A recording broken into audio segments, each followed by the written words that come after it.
Halo teman-teman, perkenalkan saya Bobby. Saya Lisa. Kali ini kami akan menceritakan satu kisah dalam Alkitab, yaitu kelahirannya Samuel. Yang terdapat di dalam 1 Samuel pasal yang pertama ayat 1 sampai 28. Tunggu apa lagi? Gak usah lama-lama, langsung kita masuk ke ceritanya. Cerita diawali dengan seorang pria bernama Elkana yang berasal dari wilayah pegunungan Efraim, memiliki dua orang istri bernama Hana dan juga Penina. Berbeda jauh, Hana dan Penina sangat berbeda.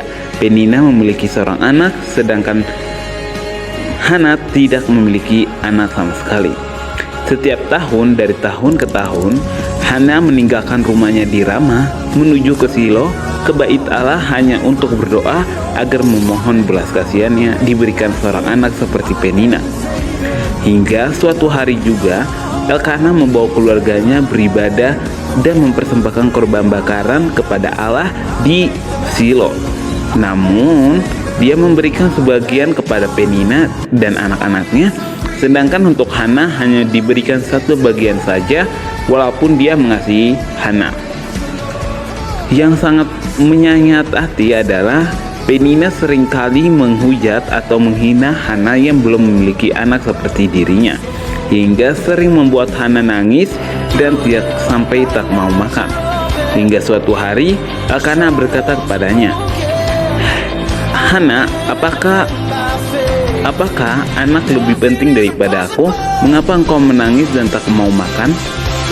Saat Hana pergi ke bait Allah untuk pergi berdoa, ia berdoa sambil menangis. Ia berdoa dalam hati, namun mulutnya terus bergerak-gerak.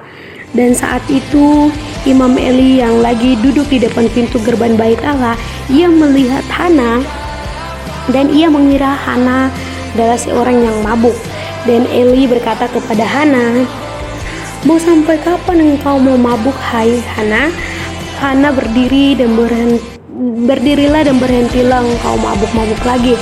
Dan Hana berdiri dan menjawab, "Bukan, aku bukan perempuan yang sedang mabuk seperti tuanku duga, namun aku sedang berdoa kepada Tuhan karena aku belum memiliki seorang anak." Dan Imam Eli pun berkata kepada Hana, "Pergilah engkau dengan selamat ke rumahmu, maka apa yang kau minta kepada Allah Israel akan diberikan kepadamu." Lalu Hana menjawab kepada Eli, "Biarkanlah hambamu ini mendapat belas kasihan daripadamu, tuanku." Hingga esok paginya, saat Elkana membawa kedua istrinya serta anak-anaknya untuk pergi ke Silo, ia mempersembahkan korban bakaran. Dan setiap mereka sesudah mempersembahkan korban bakaran dan memanjatkan doa-doa mereka kembali lagi ke rumah mereka di Rama. Hingga 1 tahun kemudian, Hana dikaruniakan seorang anak bernama Samuel. Ia menamainya Samuel karena ia telah memintanya kepada Tuhan. Keesokan harinya, Elkana dan sekeluarganya ingin pergi ke bait Allah untuk mempersembahkan korban bakaran kepada Allah. Dan Elkana berkata kepada Hana, "Apakah kau tidak ikut ke bait Allah untuk mempersembahkan korban bakaran bagi Tuhan?"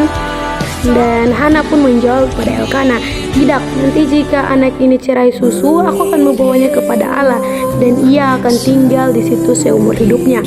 Lalu Elkana menjawab kepada Hana, "Perbuatlah apa yang kau pandang baik dan tinggallah sampai engkau menyapi dia."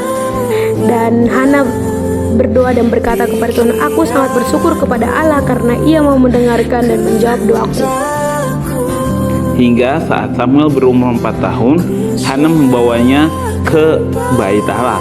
Ia membawanya juga disertai dengan 1 ekor lembu, anggur dan juga tepung eva. Hingga sesampainya di bait Allah, ia bertemu dengan Imam Eli dan menyerahkan Samuel kepada Imam Eli. Dan dia berkata kepada Imam Eli, "Tuanku, aku adalah seorang perempuan yang dahulu berdoa di sini setiap tahunnya kepada Tuhan."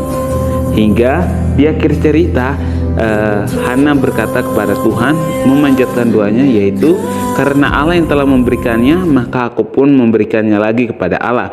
Dan kiranya seumur hidupnya hanya kepada Tuhan dan hanya untuk Tuhan saja."